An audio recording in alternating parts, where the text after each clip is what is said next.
La porte d'entrée se referma derrière moi avec le même murmure doux qu'elle avait produit 1 millier de fois auparavant. Je me tenais dans le vestibule en marbre, mes talons résonnant contre la pierre froide, tandis que je fouillais dans mon sac à main pour la 3e fois. Rien. Mes clés de voiture n'y étaient pas. Merde, murmurai-je, en retraçant mes pas dans mon esprit. La chambre. J'avais changé mes boucles d'oreilles à la dernière minute, me dépêchant pour arriver à temps au déjeuner d'anniversaire de maman.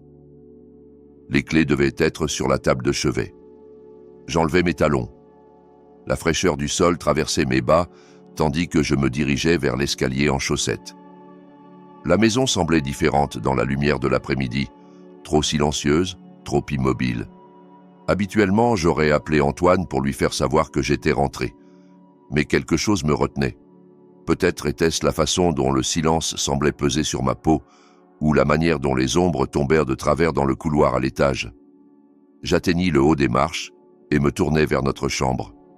La porte était légèrement entrebâillée, et à travers l'ouverture, je pouvais voir du mouvement. Mon cœur battit un peu plus vite d'anticipation. Peut-être qu'Antoine était rentré tôt. Peut-être que nous pourrions parler, vraiment parler, de la distance qui s'était creusée entre nous, comme un canyon que je ne pouvais pas traverser. Mais en m'approchant, des voix filtrèrent par la fente. 2 voix. L'une était celle d'Antoine, basse et intime d'une manière que je ne l'avais pas entendue me parler depuis des mois. L'autre fit geler mon sang. Elle n'a aucune idée, n'est-ce pas? La voix de Valérie était douce, presque apitoyée. Ma sœur jumelle parlant dans notre chambre comme si elle y avait sa place. Je me plaquai contre le mur, mes mains tremblantes, tandis que je luttais pour respirer silencieusement. À travers la mince ouverture, je les voyais sur notre lit. Mon lit. La chemise d'Antoine était déboutonnée et les cheveux noirs de Valérie s'étalaient sur l'oreiller où j'avais dormi quelques heures plus tôt. « Léa a toujours été si naïve », répondit Antoine, ses doigts glissant le long du bras de Valérie. Elle a vraiment cru à toutes ces soirées tardives au bureau. Elle a cru à l'histoire de Needing Space pour travailler sur notre mariage. Valérie rit, un son comme du verre qui se brise. Elle a tout cru, tout comme quand nous étions enfants. Tu te souviens comme il était facile de la convaincre que maman l'aimait autant que moi. Mes jambes flanchèrent. Je glissais le long du mur, mon dos raclant contre le papier peint texturé tandis que je m'affaissais au sol. Les mots me frappaient comme des coups physiques, chacun atterrissant avec une précision dévastatrice. À propos de Monique, la voix d'Antoine prit un ton différent. « Quand vas-tu dire la vérité à Léa? Sur ce que le testament de ton père disait vraiment. » Notre père, corrigea Valérie, mais il y avait quelque chose de tranchant dans sa voix. « Et pourquoi lui dirais-je quoi que ce soit? Elle reçoit exactement ce qu'elle mérite. Rien. Mais l'avocate a dit. L'avocat a dit ce que je l'ai payé pour dire. » La voix de Valérie était froide maintenant, calculatrice. Léa n'a pas besoin de savoir pour l'autre moitié de l'héritage. Elle n'a pas besoin de savoir pour les lettres. Elle n'a pas besoin de savoir pour quoi que ce soit. Le monde bascula sur le côté. Je pressai mon poing contre ma bouche pour ne pas crier, goûtant le sang où mes dents entaillaient ma peau. Des lettres? Quelles lettres? Et quel héritage? Papa était mort il y a 3 ans, laissant tout à maman, ou du moins c'est ce qu'on m'avait dit. « Tu es sûr que Monique ne dira rien ?» demanda Antoine. « Maman garde des secrets bien plus grands que ça depuis 30 ans. Valérie a dit qu'elle n'allait pas commencer à parler maintenant. D'ailleurs, elle déteste Léa autant que moi, peut-être plus parce qu'elle est sa fille. » Le silence s'étira si longtemps que je pensais qu'ils avaient arrêté de parler. Puis, Valérie reprit la parole et ses mots brisèrent le dernier fondement de mon monde. « Non, Antoine, elle ne l'est pas. » Effondrée par les mots cruels de Valérie niant que Monique était sa mère, Léa, tremblante, conduisit sa Renault jusqu'au cimetière où reposait son père, François, cherchant des réponses face à sa tombe. Les doutes s'installaient, les silences de Monique sur son enfance, les liens privilégiés entre sa mère et Valérie, et son sentiment persistant d'être une étrangère dans sa propre famille, malgré 28 ans à se croire la fille de Monique et la jumelle de Valérie. Les messages d'Antoine, teintés de froideur, et la révélation qu'il connaissait des secrets avec Valérie, amplifièrent sa douleur. tout comme l'idée d'affronter Monique lors de son déjeuner d'anniversaire où elle espérait obtenir la vérité. Dans la cuisine de son enfance, face à une Monique au visage cendré, Léa demanda des photos de sa naissance, décelant un trouble dans la réaction de sa mère. Confrontée, Monique s'effondra, avouant que Léa était la fille d'Isabelle, la première épouse de François, morte 6 mois après sa naissance, et qu'elle, Monique, avait été impliquée dans une liaison avec lui, brisant le masque d'une vie construite sur des mensonges. La tasse de café brisée au sol reflétait la fracture dans le cœur de Léa, qui voyait s'effondrer l'image de la femme qui l'avait élevée. Monique, vieillie par la confession, révéla que François avait été marié à Isabelle, une vérité que Léa n'aurait jamais dû découvrir ainsi. Le sentiment d'être une étrangère s'intensifia, mêlé de rage et de chagrin, alors que les pièces du puzzle, les silences, les regards, la complicité d'Antoine et Valérie formaient un tableau de trahison. Léa, confrontée à une identité volée et à une famille qui n'était pas la sienne, se tenait au bord d'un gouffre, cherchant à comprendre qui elle était vraiment dans les décombres d'une vie façonnée par les secrets. Monique avoua à Léa, dans un murmure chargé de décennies de secrets, qu'elle avait eu une liaison de 2 ans avec son père avant la grossesse d'Isabelle, sa véritable mère. Quand Isabelle mourut dans un accident, le père de Léa, brisé, ne pouvait s'occuper d'elle.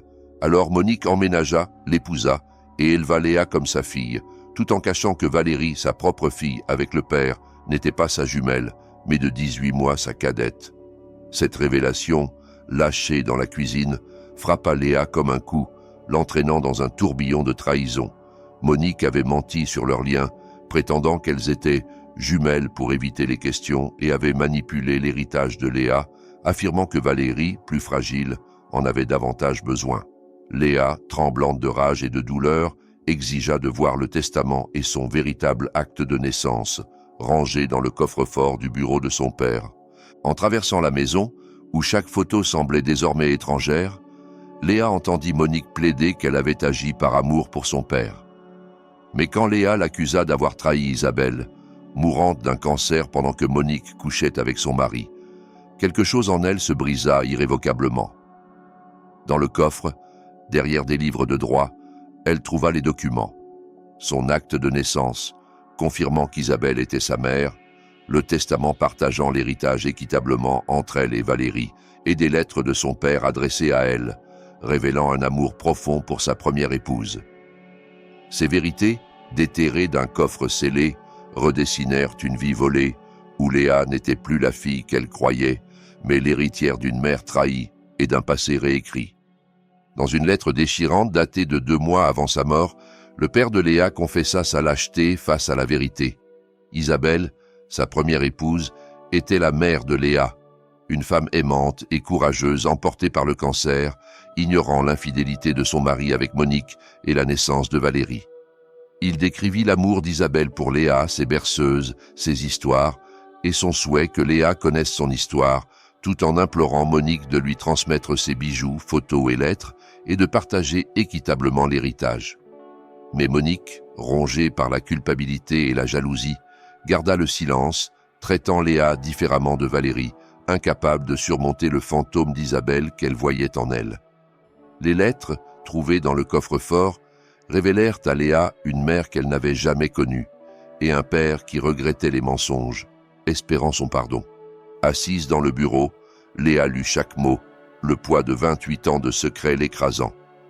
En sortant, elle trouva Monique en larmes, avouant qu'elle n'avait jamais pu lui donner l'amour qu'elle méritait, hantée par la perfection d'Isabelle. Monique révéla aussi qu'Antoine, informé 6 mois plus tôt de l'héritage et de la vérité sur Isabelle, avait changé, motivé par l'argent et non par l'amour, et avait partagé ses secrets avec Valérie, qui ignorait les lettres mais ressentait la différence dans l'affection de son père. Léa, déchirée entre pitié et rage, comprit que sa vie avait été façonnée par les mensonges et les choix égoïstes de ceux qui auraient dû la protéger, laissant un tableau douloureux de trahison et de vérité cachée. Léa, déchirée par la découverte qu'Antoine l'avait épousée pour son héritage et que Valérie la haïssait pour avoir partagé celui-ci, exigea de Monique les affaires de sa vraie mère, Isabelle. Dans le grenier, Un coffre en cèdre révéla des photos d'Isabelle, son portrait craché, des bijoux, des lettres et un livre de bébé consignant les premiers mois de Léa, jusqu'à une note finale où Isabelle, mourante, l'encourageait à être forte.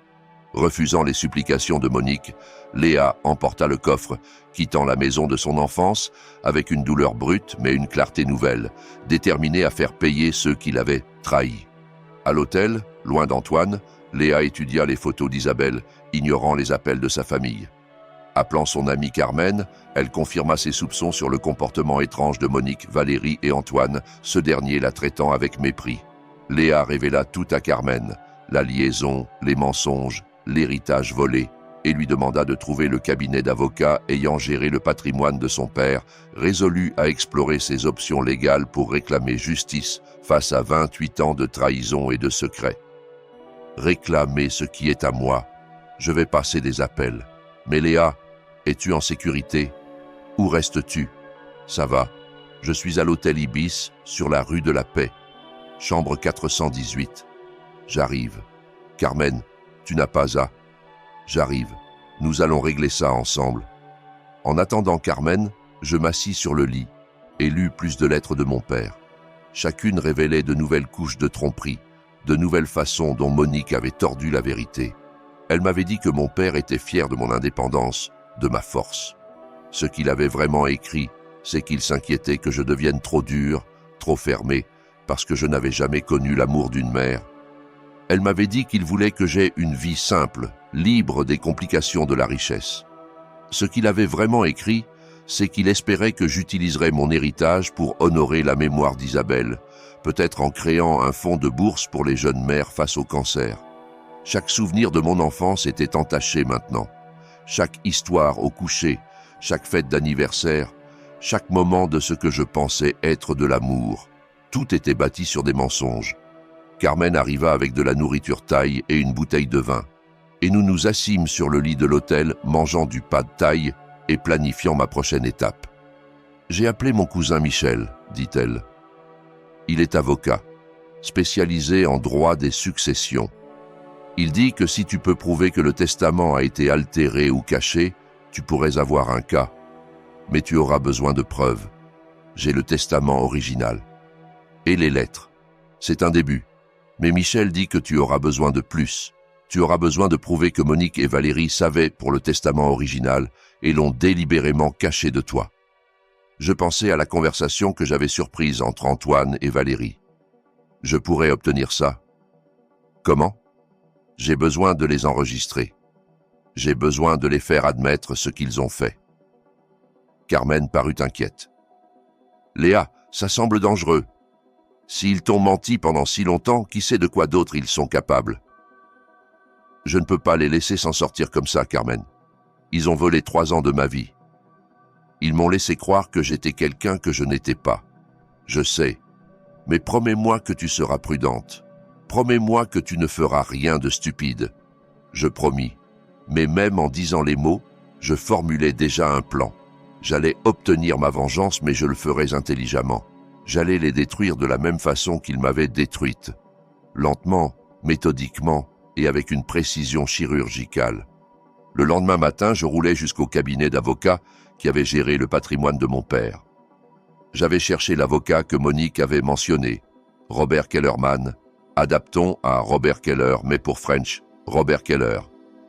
Il pratiquait depuis 30 ans, avait une bonne réputation et selon son site web, était spécialisé en planification successorale. Quand j'entrai dans son bureau, sa secrétaire parut confuse. « Madame Laurent, je pensais que vous veniez la semaine prochaine. J'ai besoin de parler à Monsieur Keller sur le patrimoine de mon père, François Moreau. » Le visage de la secrétaire pâlit. « Laissez-moi vérifier s'il est disponible. » Elle disparut dans le bureau arrière et j'entendis des voix étouffées. Quand elle revint, elle semblait nerveuse.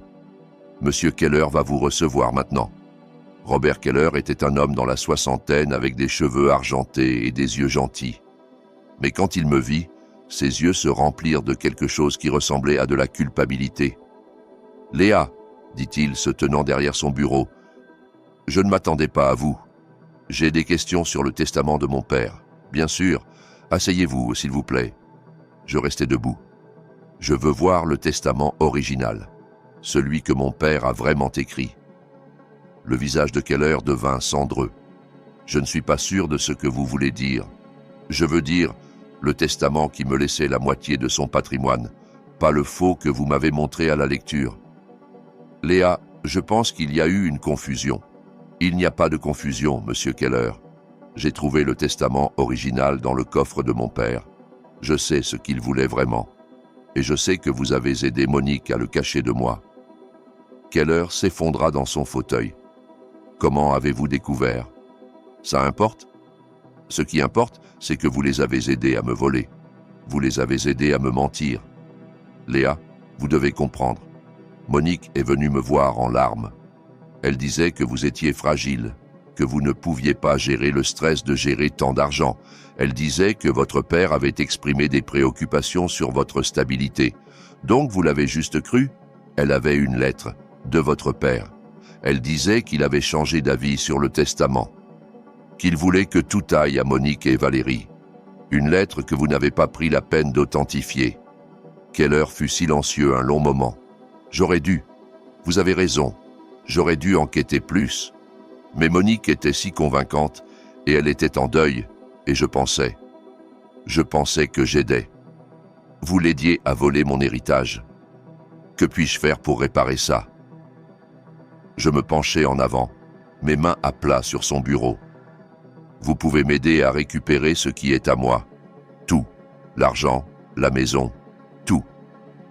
Léa, je ne sais pas si c'est possible. Le patrimoine a été réglé il y a 3 ans. L'argent a été dépensé. La maison a été vendue. La maison a été vendue. Monique l'a vendue il y a environ 6 mois. Elle disait qu'elle avait besoin de l'argent pour des factures médicales. J'eus l'impression d'avoir reçu un coup de poing à l'estomac. La maison de mon père, l'endroit où Isabelle avait vécu, où j'avais passé mes 6 premiers mois de vie, partie, vendue pour payer une retraite confortable à Monique. Où est allé l'argent? Dans des comptes pour Monique et Valérie. Je peux vous donner les montants exacts, mais c'était substantiel, près de 400 000 €. Et vous allez m'aider à le récupérer.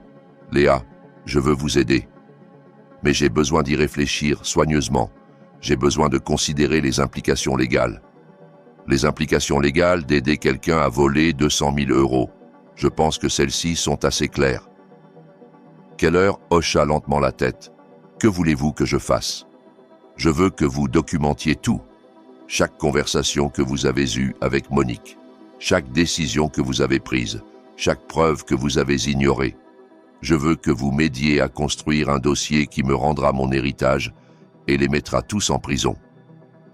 Léa, prison est un mot fort. Ils ont commis une fraude, monsieur Keller. Ils ont forgé des documents. Ils ont volé de l'argent. Ils ont détruit des preuves. Si ça ne mérite pas la prison, je ne sais pas ce qui le mérite. Je quittai le cabinet d'avocat avec la promesse que Keller coopérerait pleinement avec mon dossier. Mais en roulant vers chez moi, je réalisais que la justice légale n'était pas assez. Je voulais qu'ils ressentent la même trahison que j'avais ressentie. Je voulais qu'ils vivent la même dévastation d'avoir leur monde entier révélé comme un mensonge. J'allais leur donner exactement ce qu'ils m'avaient donné. La destruction complète de tout ce qu'ils pensaient savoir sur leur vie. Je rentrais chez moi cet après-midi-là avec un plan. La voiture d'Antoine était dans l'allée et je pouvais le voir faire les 100 pas dans le salon à travers la fenêtre avant.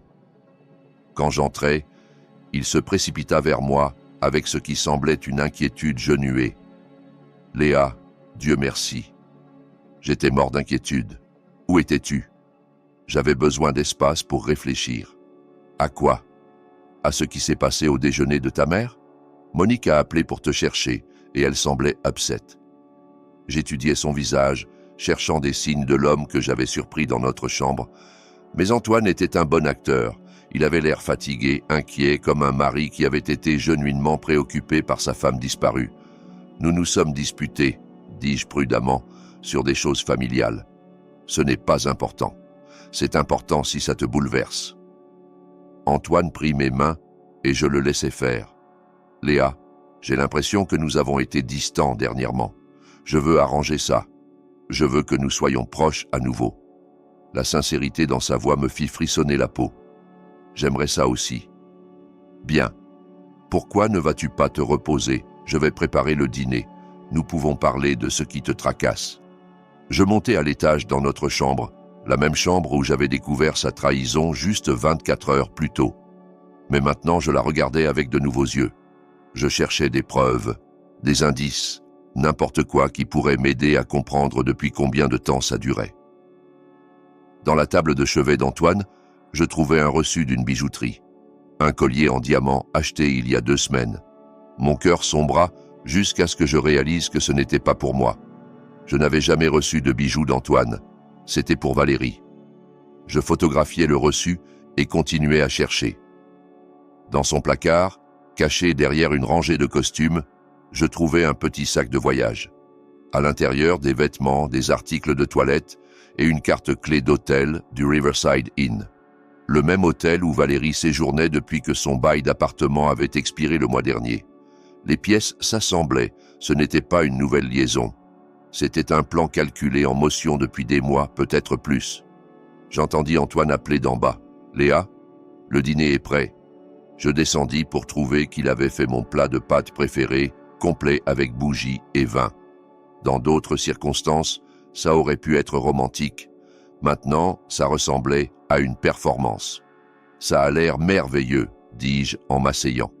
Je pensais que nous pouvions utiliser une belle soirée ensemble. Antoine versa du vin pour nous deux. J'ai réfléchi à ce que tu as dit sur notre distance. Je veux changer ça. Qu'est-ce que tu penses qui a mal tourné? Antoine sembla considérer la question soigneusement. Je pense que j'ai été trop concentré sur le travail. Je t'ai négligé, nous ai négligés. Mais je veux me rattraper. Comment? Eh bien, j'ai pensé. Peut-être devrions-nous faire un voyage, s'éloigner de tout, juste nous deux. Nous pourrions aller à ce bed and breakfast à Bordeaux dont tu parles toujours. Je souris, me demandant s'il prévoyait d'y emmener Valérie à la place. Ça semble bien. Qu'en pensais-tu? Le week-end prochain. Je pourrais prendre vendredi libre, en faire un long week-end. J'aimerais ça. Nous mangeâmes le dîner, faisant de la petite conversation, et Antoine était charmant et attentif d'une manière qu'il n'avait pas été depuis des mois. Si je n'avais pas su la vérité, j'aurais pu croire qu'il essayait genuinement de sauver notre mariage. Après le dîner, il suggéra de regarder un film. Nous nous installâmes sur le canapé et Antoine passa son bras autour de moi, me tirant près. Je me forçais à me détendre contre lui, à jouer le rôle de l'épouse aimante. « Léa, dit-il doucement, je t'aime. Je sais que je ne le dis pas assez, mais je t'aime. Je t'aime aussi, répondis-je, les mots ayant un goût de cendre dans ma bouche. Je veux que tu saches que quoi qu'il arrive, quoi que quiconque te dise, je suis là pour toi. Je suis de ton côté. » Il y avait quelque chose dans son ton qui me fit le regarder. « Que veux-tu dire? » « Je veux juste dire que les familles peuvent être compliquées. Parfois les gens disent ou font des choses qui pourraient sembler blessantes. Mais je veux que tu saches que je te soutiendrai toujours. » « Antoine, de quoi parles-tu? » « Rien de spécifique. Je veux juste que tu saches que je suis là pour toi. C'est tout. » Mais je pouvais le voir dans ses yeux maintenant. La culpabilité, la peur, la connaissance que son monde allait s'écrouler. Il savait que j'étais proche de découvrir la vérité et il essayait de me gérer, de contrôler le récit avant qu'il ne lui échappe. « Antoine, dis-je prudemment, y a-t-il quelque chose que tu dois me dire? » « Non, bien sûr que non. Pourquoi demandes-tu ça? Tu sembles nerveux, comme si tu cachais. » « Quelque chose. Je ne cache rien. Je suis juste inquiet pour toi. Je décidais de le tester. J'ai trouvé quelque chose hier, chez Monique. » Le corps d'Antoine se tendit, bien qu'il essaye de le cacher. « Quel genre de chose? » « Des lettres, de mon père, sur mon héritage. » Antoine devint complètement immobile. « Quelles lettres? » « Il m'a laissé de l'argent, Antoine. Beaucoup d'argent. Mais Monique ne me l'a jamais dit. Léa, je pense que tu pourrais mal comprendre quelque chose. Vraiment? Parce que les lettres sont assez claires. Il a écrit sur vouloir me laisser la moitié de tout. C'est impossible. Monique dit, mais sa voix tremblait. Il ne m'a jamais mentionné quelque chose comme ça. Peut-être ne l'a-t-il pas mentionné parce qu'il savait que tu n'approuverais pas. Valérie se leva abruptement. C'est ridicule. Papa a tout laissé à maman. Nous étions tous là pour la lecture du testament. L'étions-nous ou étions-nous là pour une performance? Léa, de quoi nous accuses-tu? La voix d'Antoine était dangereuse maintenant. Je n'accuse personne de rien. Je dis juste que peut-être il y a plus à l'histoire que nous savons. Il n'y a rien de plus à l'histoire, dit Monique. Les souhaits de ton père étaient clairs. Il voulait que je m'occupe de tout, y compris de m'occuper de moi. Bien sûr, tu es ma fille. Le suis-je? Parce que parfois, je sens que je ne fais pas vraiment partie de cette famille. Comme si je manquais quelque chose d'important. Monique et Valérie échangèrent un regard et je sus que je les tenais. Elles avaient peur et les gens effrayés font des erreurs. Léa, dit Monique, je pense que tu laisses ton imagination s'emballer. Ton père t'aimait, nous t'aimons tous, mais pas assez pour me dire la vérité. Quelle vérité? Demanda Antoine. La vérité sur qui je suis vraiment, la vérité sur ce à quoi j'ai vraiment droit, la vérité sur ce que vous m'avez tous caché. Valérie rit, un son dur. Tu veux la vérité, Léa? D'accord. La vérité est que tu as toujours été jalouse de ce que maman et moi avons. Tu as toujours senti que tu méritais plus que ce que tu as eu. Peut-être que je méritais plus. Tu as mérité exactement ce que tu as eu. Rien. Valérie, avertit Monique. Non, maman. J'en ai marre de marcher sur des œufs autour de ces sentiments. Léa, tu veux savoir la vérité? La vérité est que papa se sentait désolé pour toi. Il se sentait coupable de la façon dont ta vie s'est tournée, donc il a écrit des lettres, faisant des promesses qu'il n'avait jamais l'intention de tenir. Comment sais-tu ce qu'il intendait? Parce que je ne suis pas stupide. Parce que je fais attention. Parce que je sais que tu n'as jamais vraiment été sa fille. Les mots planèrent dans l'air comme une bombe prête à exploser. Monique devint blanche, Antoine parut paniqué, et Valérie parut regretter immédiatement ce qu'elle avait dit. « Qu'as-tu juste dit ?» demandai-je calmement. « Rien. Je n'ai rien dit. Tu as dit que je n'étais jamais vraiment sa fille. » « Que voulais-tu dire par là ?»« Je voulais dire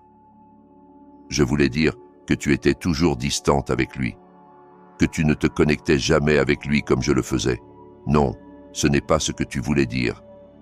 Tu voulais dire autre chose. » Je regardais Monique dont le visage s'effondrait. « Dis-moi, maman. Dis-moi ce qu'elle voulait dire. Léa, s'il te plaît, dis-moi. » Monique s'effondra complètement. « Tu n'es pas ma fille biologique, mais tu es la fille de ton père. Ton père était marié avant, à Isabelle. Elle était ta mère, ce que tu as découvert hier. » Antoine et Valérie parurent choqués qu'elle l'ait vraiment dit, mais je ne ressentis que de la satisfaction. Je les avais sur bande maintenant, admettant la vérité. Je voulais les avoir sur bande, donc je devais agir comme si je ne savais rien de tout ça. Donc Isabelle était ma vraie mère? Oui. Et tu avais une liaison avec mon père pendant qu'il était marié à elle? Oui. Et quand elle est morte, tu as emménagé et volé sa fille. Ce n'était pas comme ça. Et ensuite, tu m'as menti pendant 28 ans sur qui j'étais. Léa, comprends s'il te plaît. Et tu as volé mon héritage. Tu as pris l'argent que mon père m'a laissé et l'as gardé pour toi. L'argent était compliqué. Ce n'était pas compliqué. C'était du vol. Antoine se leva. Léa, ça suffit. Tu es upset, mais tu ne penses pas clairement. Je pense plus clairement que je ne l'ai fait depuis des années. Je sais exactement ce que vous m'avez tous fait. Je sais pour la liaison, les mensonges, l'argent volé. Et je sais pour toi et Valérie.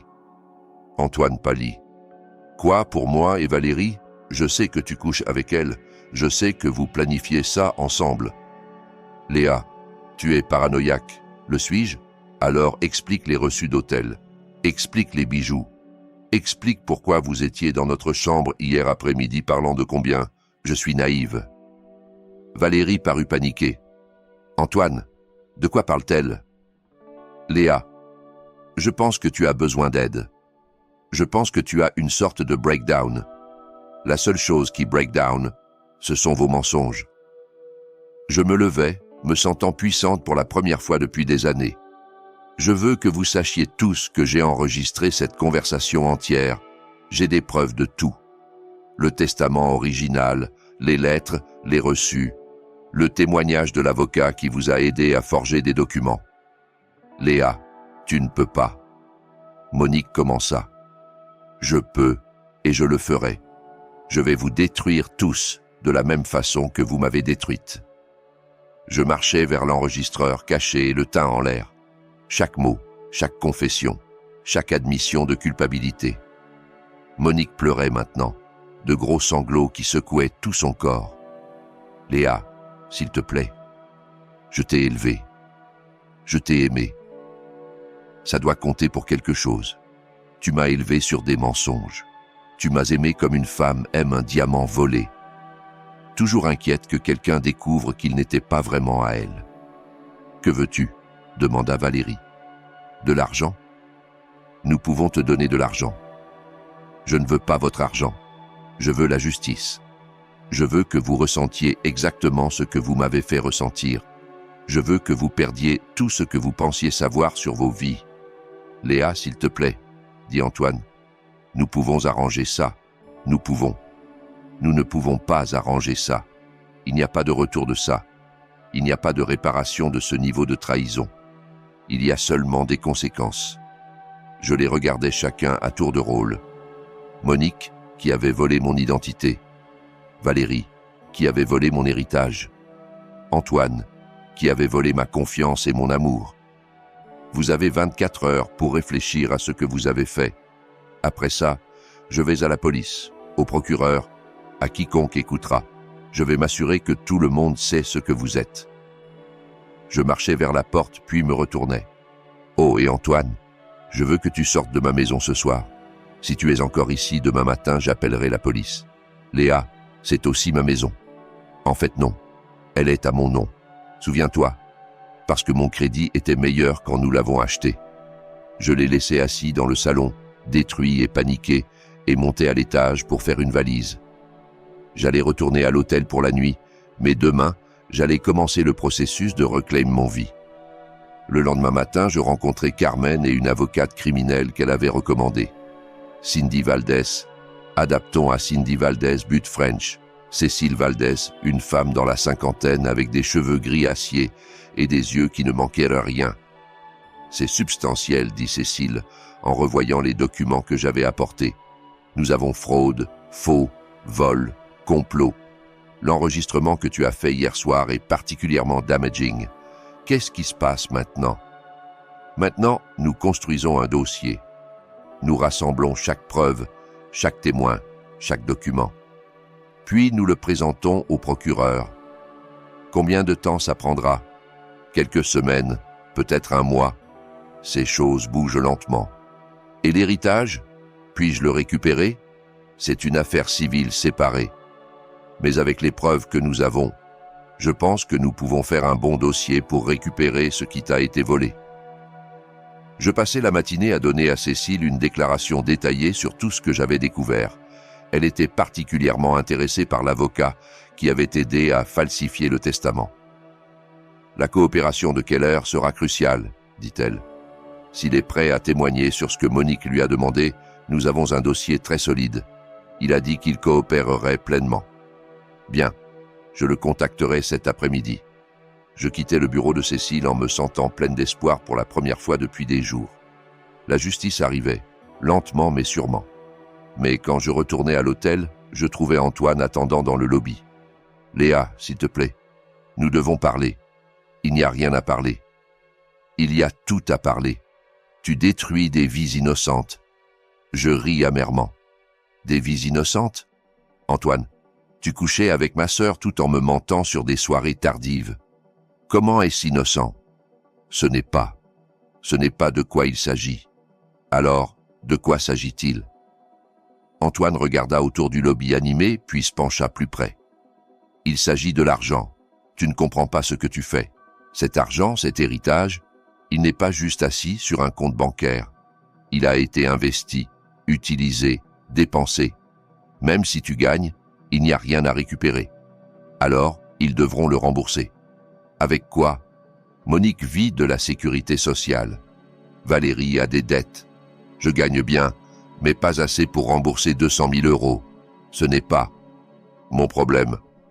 Léa, s'il te plaît, réfléchis rationnellement. Si tu portes plainte, tu détruirais 3 vies. Pourquoi? Pour de l'argent qui n'existe plus. Ce n'est pas à propos de l'argent, Antoine. C'est à propos de la vérité. C'est à propos de la justice.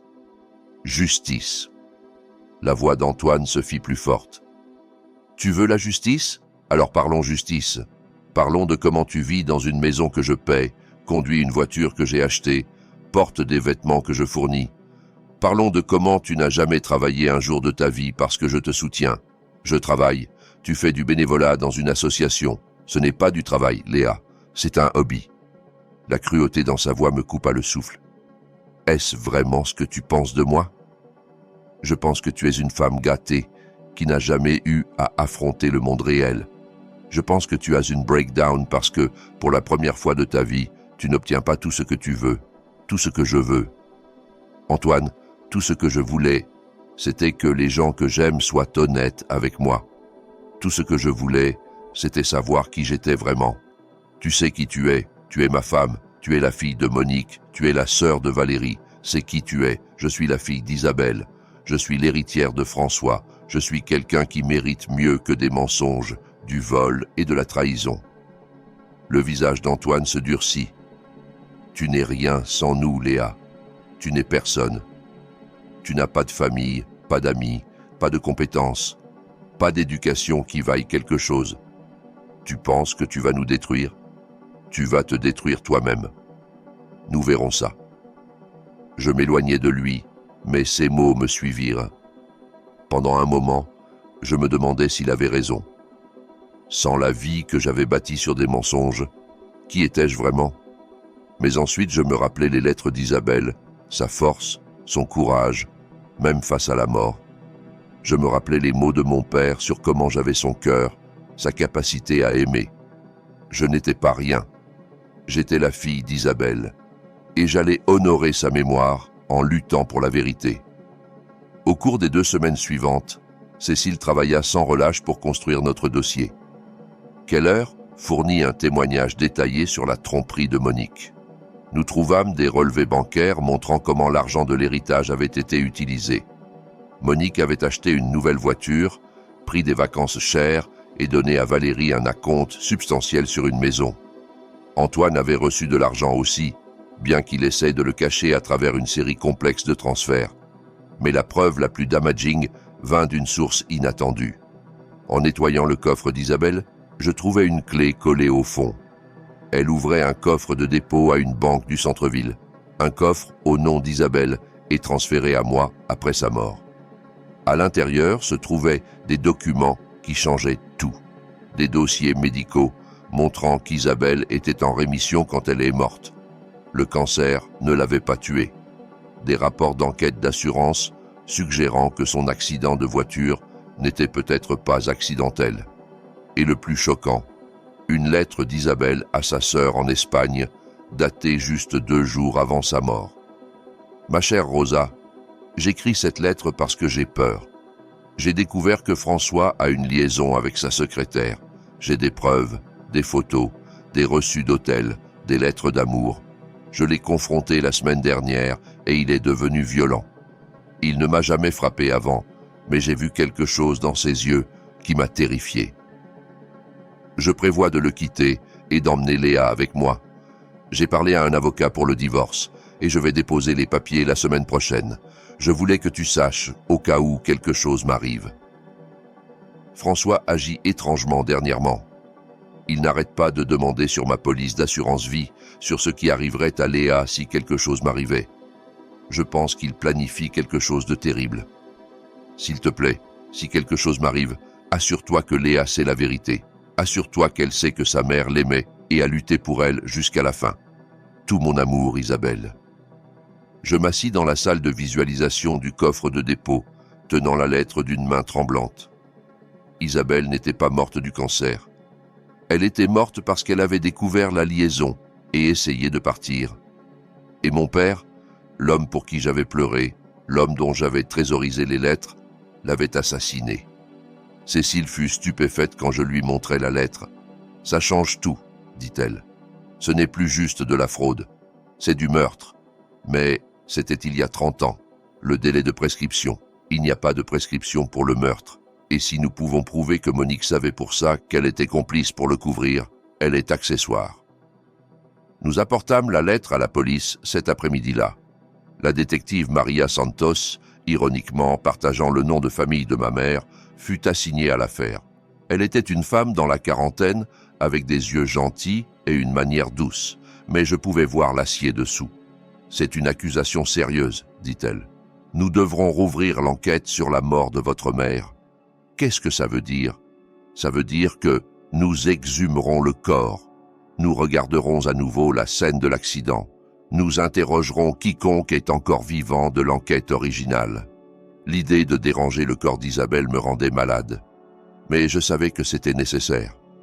Combien de temps ça prendra? Des semaines, peut-être des mois. Ces choses prennent du temps. Et les charges de fraude? Pour Monique, Valérie et Antoine. Celles-ci procéderont séparément.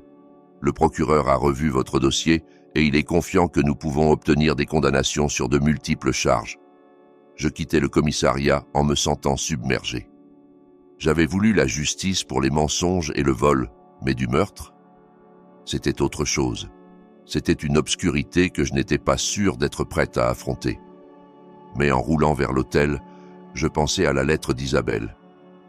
Elle prévoyait de lutter pour moi, de m'emmener loin des mensonges et du danger. Elle était morte en essayant de me protéger. Le moins que je pouvais faire était de lutter pour elle. Les arrestations vinrent un mercredi matin. Je regardais de ma voiture tandis que des voitures de police entouraient la maison de Monique, tandis qu'ils l'emmenaient menottée. Antoine fut arrêté à son bureau et Valérie fut prise de sa maison. Les charges étaient étendues, fraude, faux, vol, complot, et pour Monique, accessoire au meurtre après le fait. Le procureur avait trouvé des preuves que Monique savait pour les suspicions d'Isabelle, savait pour l'enquête d'assurance et avait aidé à couvrir la vérité. L'histoire fit les nouvelles locales et soudain tout le monde savait pour la femme qui avait découvert que sa vie entière était un mensonge. Des reporters appelaient constamment pour des interviews, voulant savoir ce que ça faisait d'apprendre que ton père était un meurtrier et ta mère une voleuse. Je ne parlais à aucun d'eux. Je n'avais rien à dire à des étrangers sur ma douleur privée, mais j'avais quelque chose à dire aux 3 personnes qui avaient détruit ma vie. J'allais voir Monique en premier. Elle était détenue sans caution, considérée comme un risque de fuite. Quand ils l'amenèrent dans la salle de visite, elle paraissait des années plus vieille qu'il y a quelques semaines. « Léa, dit-elle, sa voix à peine un murmure. Je suis tellement désolée. »« L'es-tu ? Es-tu vraiment désolée ? Ou es-tu juste désolée d'avoir été prise ? Je suis désolée pour tout. Pour les mensonges, pour l'argent, pour tout. Et pour Isabelle ? Es-tu désolée d'avoir aidé mon père à la tuer ? » Monique tressaillit. « Je ne l'ai pas aidé à la tuer. Je ne savais pas ce qu'il planifiait. Mais tu savais que quelque chose n'allait pas. Tu savais qu'elle allait le quitter. Je savais qu'elle avait découvert pour nous. Je savais qu'elle était en colère. Mais je n'ai jamais pensé. Jamais pensé quoi ? Qu'un homme qui tromperait sa femme mourante pourrait être capable de meurtre. » Monique pleurait maintenant, des larmes coulant sur son visage. Je l'aimais, Léa.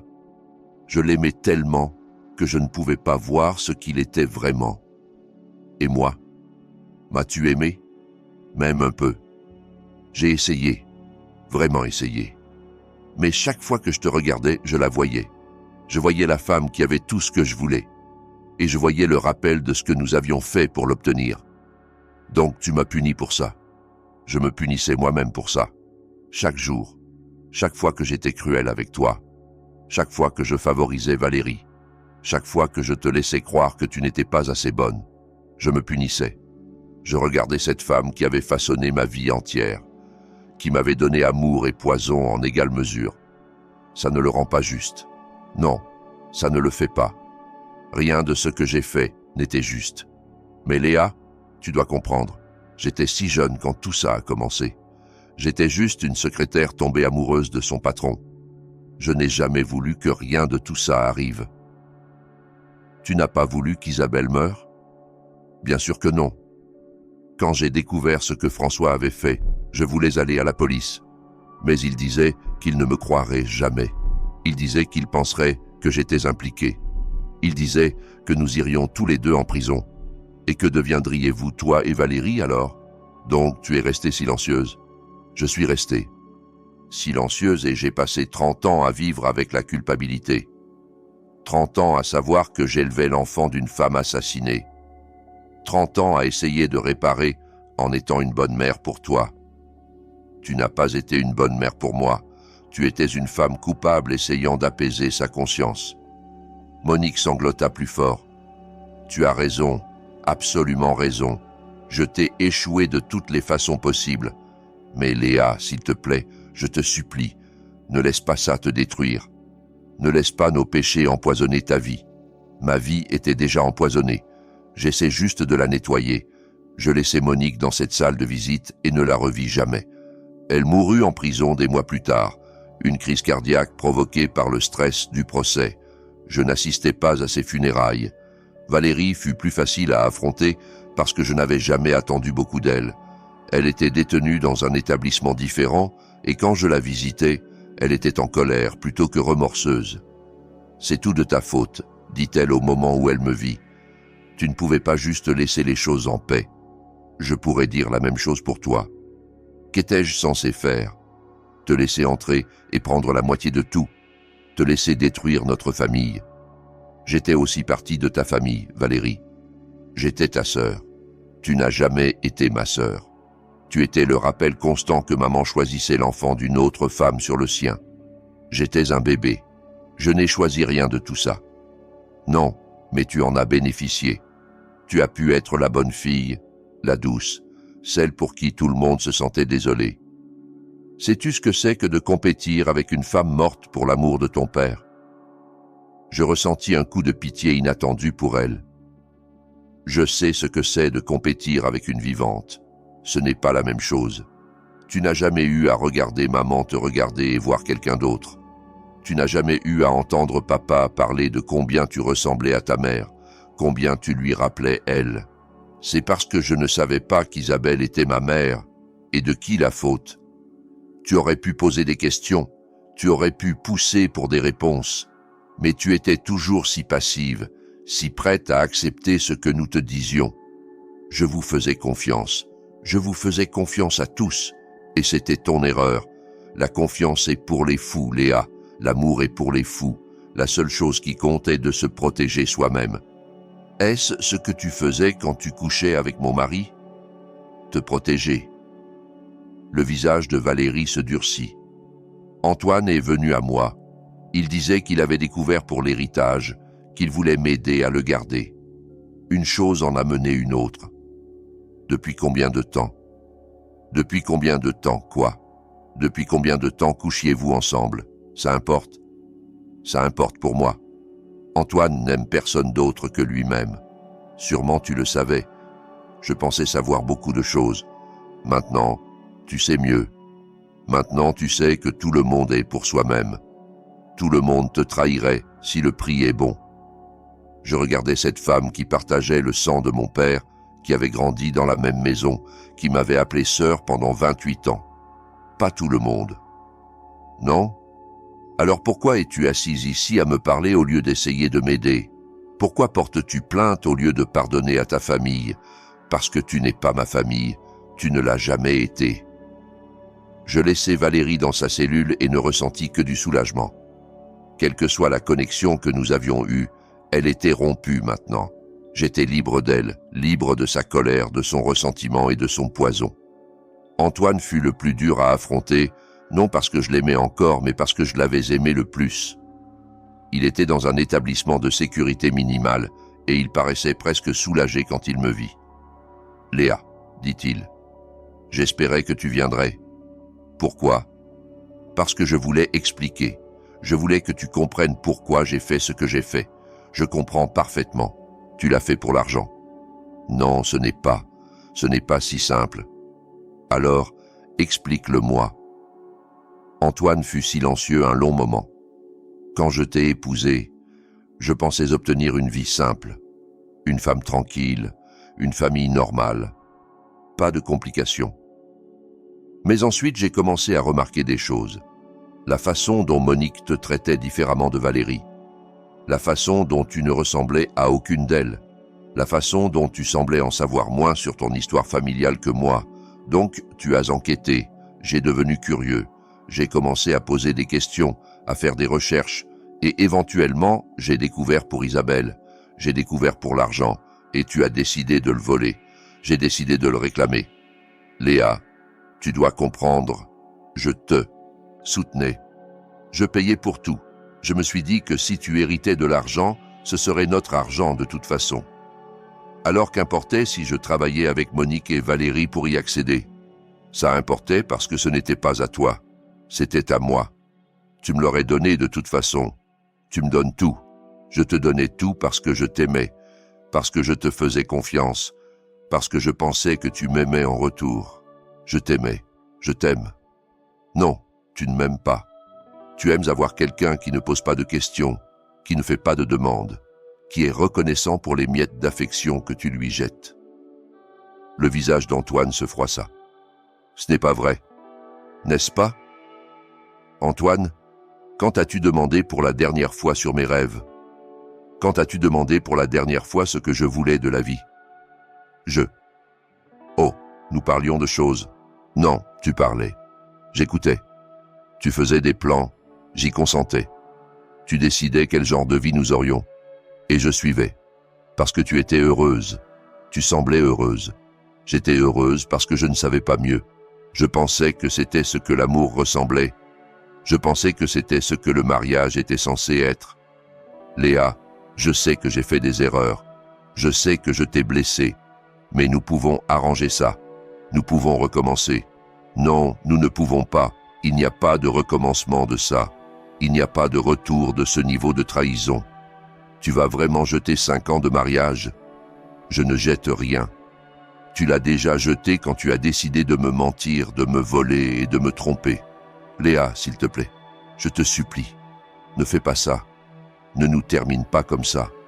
Je regardais cet homme qui avait partagé mon lit, qui m'avait tenu quand je pleurais, qui avait promis de m'aimer pour toujours.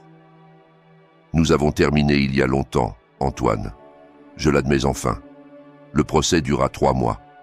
Monique mourut avant qu'il ne se conclût, mais Antoine et Valérie furent condamnés sur toutes les charges. Antoine eut 5 ans pour fraude et complot. Valérie eut 7 ans pour les mêmes charges, plus parjure. L'affaire civile fut réglée plus vite. Avec les condamnations pénales, il fut facile de prouver que mon héritage avait été volé. Le tribunal ordonna une restitution complète, plus intérêts et pénalités. Les actifs d'Antoine furent saisis. La maison de Valérie fut vendue. Le patrimoine de Monique fut liquidé. Je reçus 350 000 €, plus que ce que mon père m'avait originairement laissé, grâce aux pénalités et intérêts. C'était assez pour recommencer, pour construire une nouvelle vie à mes conditions. Mais la victoire la plus importante vint de l'enquête pour meurtre. L'exhumation du corps d'Isabelle révéla des preuves que sa mort n'avait pas été accidentelle. La voiture avait été sabotée, les freins coupés. Mon père l'avait assassinée aussi sûrement que s'il avait mis un pistolet sur sa tête.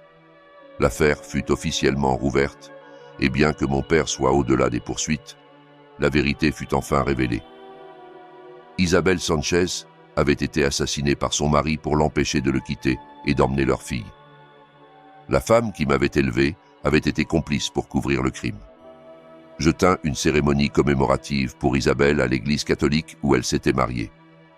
J'invitai sa sœur Rosa, qui vola depuis l'Espagne.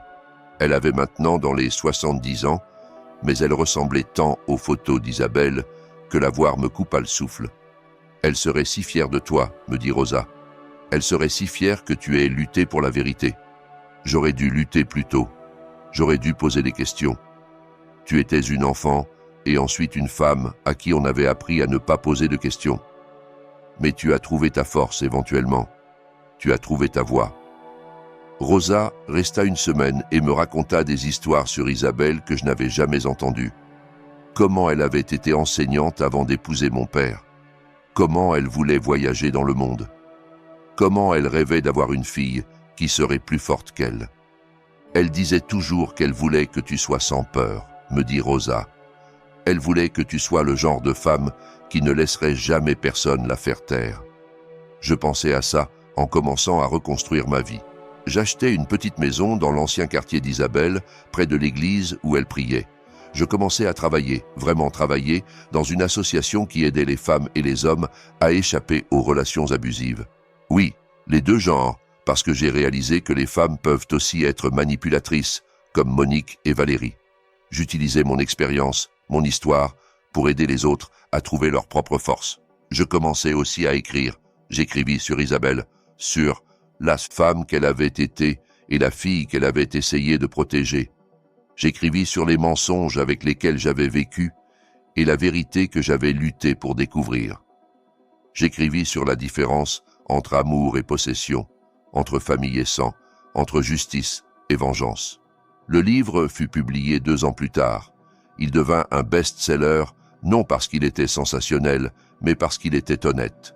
C'était l'histoire d'une femme qui avait perdu tout ce qu'elle pensait savoir sur elle-même et trouvé quelque chose de mieux. La vérité. 5 ans après ce jour où j'avais oublié mes clés, je me tenais dans le cimetière où Isabelle était enterrée. J'avais fait remplacer sa pierre tombale par quelque chose de plus approprié. Isabelle Sanchez Moreau, mère bien-aimée, femme courageuse, pour toujours dans les mémoires. Je venais ici chaque mois, parfois pour lui parler de ma vie, parfois juste pour m'asseoir dans le silence et me souvenir. Aujourd'hui était différent. Aujourd'hui, j'avais des nouvelles. Je vais me marier. Je dis à la pierre tombale, il s'appelle Michel et c'est le cousin de Carmen. Tu te souviens de Carmen? Mon meilleur ami. C'est elle qui m'a aidé à travers tout. Michel était avocat, mais plus que ça, c'était un homme bon. Il connaissait mon histoire depuis le début, m'avait aidé à travers les batailles légales, avait été patient tandis que j'apprenais à faire confiance à nouveau. Il sait pour toi, continuai-je. Il sait pour Isabelle Sanchez, pour la femme qui a lutté pour sa fille jusqu'à la fin. Il sait que je ne suis plus juste Léa Moreau, je suis Léa Sanchez Moreau, et je suis fier des 2 noms. Je posais des fleurs fraîches sur la tombe, des roses blanches, les préférées d'Isabelle, selon Rosa. J'aurais aimé que tu sois là, j'aurais aimé que tu voies la femme que je suis devenue. Mais peut-être qu'elle pouvait voir, peut-être qu'elle savait que sa fille avait enfin trouvé sa voie, avait enfin appris à lutter pour elle-même. Peut-être qu'elle savait que sa mort n'avait pas été vaine, qu'elle avait éventuellement mené à la justice. Je restais là un long moment, ressentant quelque chose que je n'avais pas ressenti depuis des années, une paix complète. Le poids qui avait pesé sur ma poitrine si longtemps était enfin parti. Les cauchemars avaient disparu. Je touchais la pierre tombale une dernière fois. Merci maman. Merci d'avoir été assez forte pour laisser ces lettres. Merci d'avoir lutté même quand ça semblait sans espoir. Grâce à toi, j'ai appris que je pouvais lutter aussi. En m'éloignant du cimetière, le soleil perça les nuages, réchauffant mon visage. Je pensais à mon mariage le mois prochain, à la vie que Michel et moi construirions ensemble, au travail d'advocacy que j'avais commencé pour d'autres dans des situations similaires. Mon téléphone vibra avec un message de Michel. « Comment te sens-tu, mon amour ?» Je souris en répondant. « Heureuse. Vraiment. Profondément heureuse. » Et je l'étais. Pour la première fois de ma vie adulte, j'étais genuinement, profondément heureuse. Le bonheur n'était pas juste à propos de Michel ou du mariage, ou même de la justice que nous avions obtenue. C'était à propos de quelque chose de plus profond. Le bonheur qui vient de savoir qui tu es, de vivre authentiquement, de transformer la douleur en but. Je montais dans ma voiture et roulais vers chez moi, fenêtres ouvertes, musique jouant, me sentant comme si je pouvais voler. La femme que j'étais devenue était plus forte que je n'aurais jamais imaginé possible. Elle était une combattante, une survivante, une force pour le changement. Elle honorait la mémoire de sa mère, non par le silence et la peur, mais par le courage et l'action.